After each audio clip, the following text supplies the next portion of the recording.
Assalamualaikum warahmatullahi wabarakatuh. Saya mau cerita sebentar. Jadi ini contoh ukulele yang saya sudah pernah ganti ukulele banyak sekali. Bukan ganti intinya. Kalau ukulele tidak pernah ganti, tapi iya, entah kemana. Yang jelas ada yang rusak, ada yang dibawa siapa. Itu. Ini tuh ukulele kelima saya. Dan ini menjadi satu kepuasan tersendiri ketika dapat ini. Wah, ukulele ini mantep. Jadi ukulele ini beratnya 2 kali ukulele reguler sebelumnya. Yang saya punya itu dari mulai yang triplek hingga yang bobokan kayu empuk. Kalau saya salah kayunya enggak tahu. Kalau mahogani bukan, tapi bobokan artinya dia dibuat dengan jadi tanpa ini membran kayu tuh dikerok gini, terus kemudian baru ditutup. Kalau ini bukan bobokan, ya hanya solid gitu. Jadi lembaran bawah dan sisi samping ini itu terpisah. Jadi bukan kayu yang dipahat gitu, bukan. Jadi ini papan yang bawah, papan keras, mahoni jenis keras, makanya saya marem jenis ini. Jadi kalau bobokan artinya tekstur dalamnya ini tidak rata. Kalau ini halus, jadi sudah bawahnya itu sudah dalam kondisi halus, sudah diperlas halus gitu. Terus sampingnya itu, bodi sampingnya itu ya sudah kondisi halus. Terus kemudian dilem sama bawahnya hingga jadi bentuk kantong gitu. Kemudian baru ini adanya cuman ada ya. Jadi ini tanpa rangka,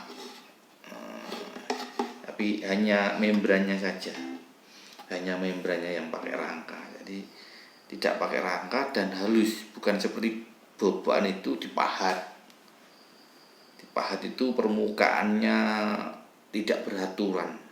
Ketika hasil suaranya tidak bisa resonansi dengan mulus gitu, lantang, tidak bisa kalau bobokan itu. Namun kalau begini, jadi bawahnya itu solid, misalnya setengah senti, tepi pinggirnya ini ketebalan setengah senti, ini lebih, ini 1 senti, ini atas bawah samping bawah sama samping 1 senti, terus ini sekitar 2,5 mili membrannya setengah mili, selain itu 1 senti ya benar. Jadi ini 1 senti, samping 1 senti, membrannya itu 3 mili.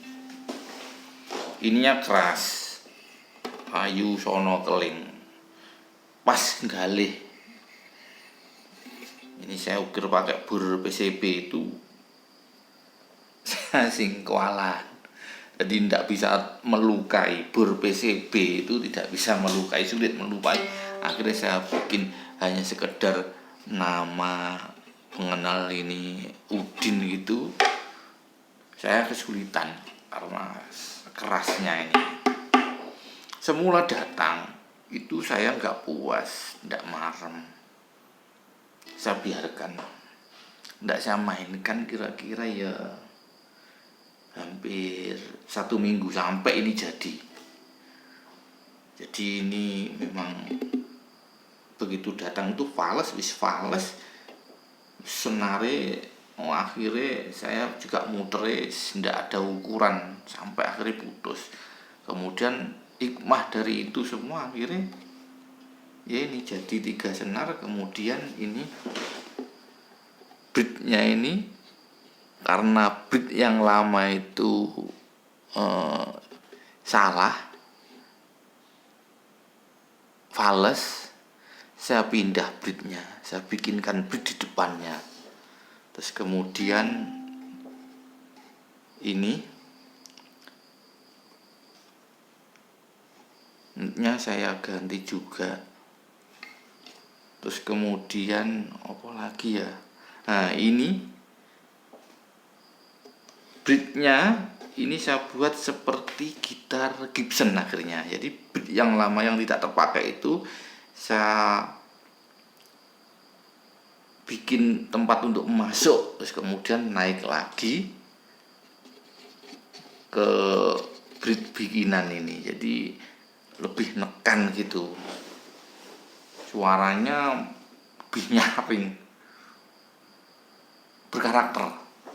Jadi kalau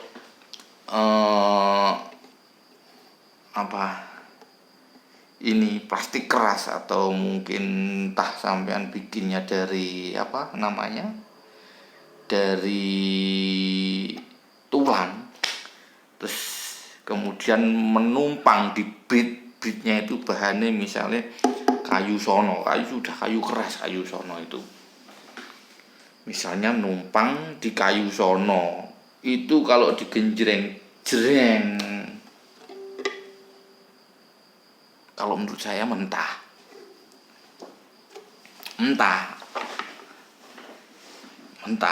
Lebih bagus lagi jika bridge itu dibikin itu tadi, bridge yang lama ke belakang terus dimasukkan gini, naik lagi.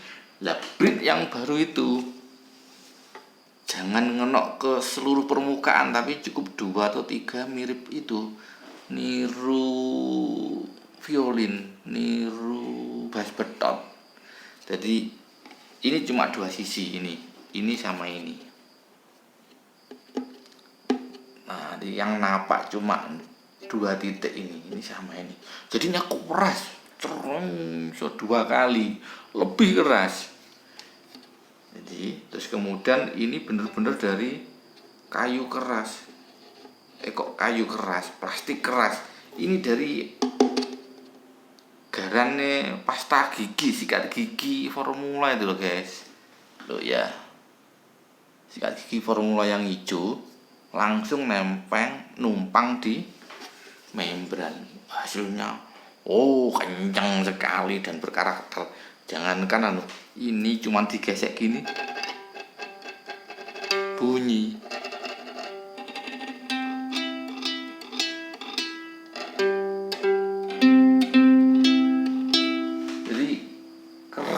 Itu bunyi sampean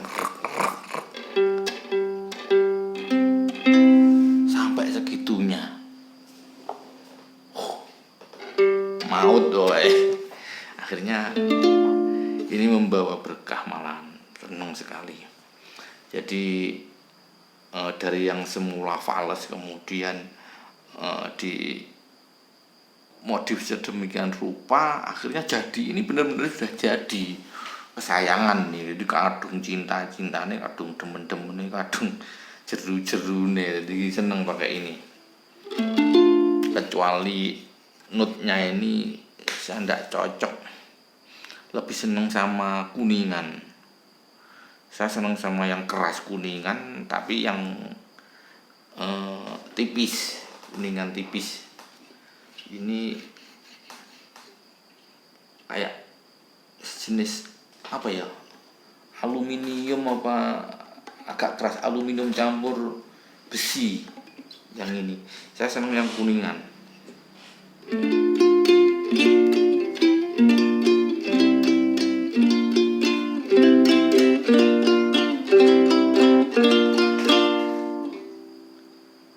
Suarane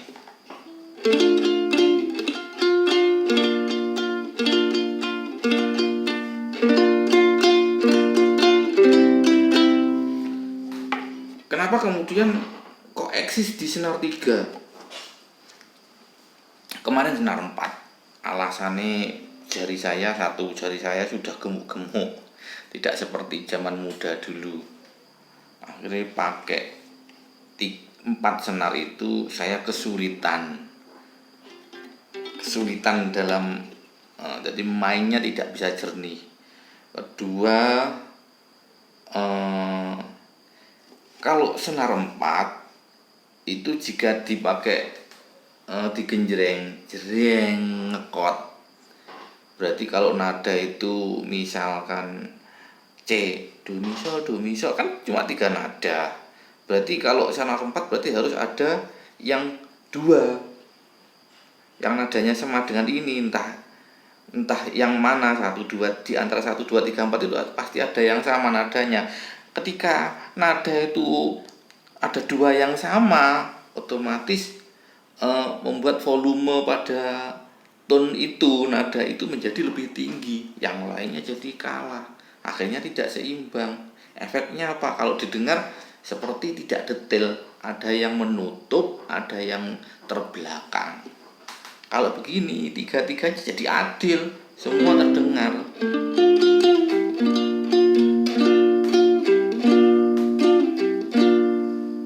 Semuanya terdengar, sama kerasnya, sama jelasnya. Jadi makanya tetap eksis di senar 3, walaupun kelemahannya kalau senar 3 itu tidak bisa bermain pada chord yang memiliki 4 tone. Nah, banyak kalau miring ke lagu-lagu jazz itu kan 4, kadang kalau main di keyboard 5 itu semua masuk. Tak tahu jenenge kote apa, saya ndak bisa yang jelas. Untuk masalah konfigurasi DGBA, A, DGBA, konfigurasi apapun, entah sampean pakai konfigurasi apa, yang jelas kok AE C GCEA DGBA DGBE, entah itu konfigurasi Anda nyaman sing lain sing aneh sekalipun, terserah, nafsi lah. Kalau menurutku namanya juga seni, kenapa kok harus dipaksa-paksa, harus pakemnya kesana kesini. Jadi inget sama itu Mas Alibata kalau main kadang tangannya muter, dia hafal betul. Jadi Mas Alibata itu hafal betul 1 sekian putaran itu naik setengah, itu hafal betul. Sehingga terus dia ganti konfigurasi karena mungkin ada 1 nada yang mungkin bagi Mas Alibata itu tidak terjangkau kalau pakai konfigurasi yang standar. Akhirnya pakai konfigurasi yang rada ekstrim. Jadi kalau masalah konfigurasi itu terserah, kunci mau terserah, yang penting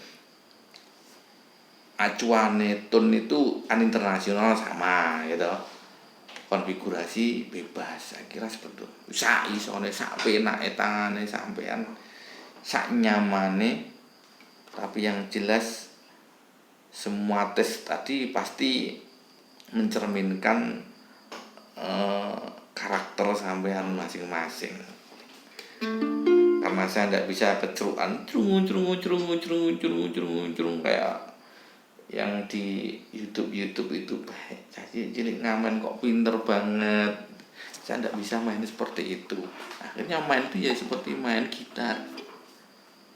Akhirnya kita anggap ini adalah gitar travel, bukan keceruk, bukan ukulele main. Soalnya mainnya sudah tidak lagi ala keceruk, ala ukulele senar 3, tapi ya ala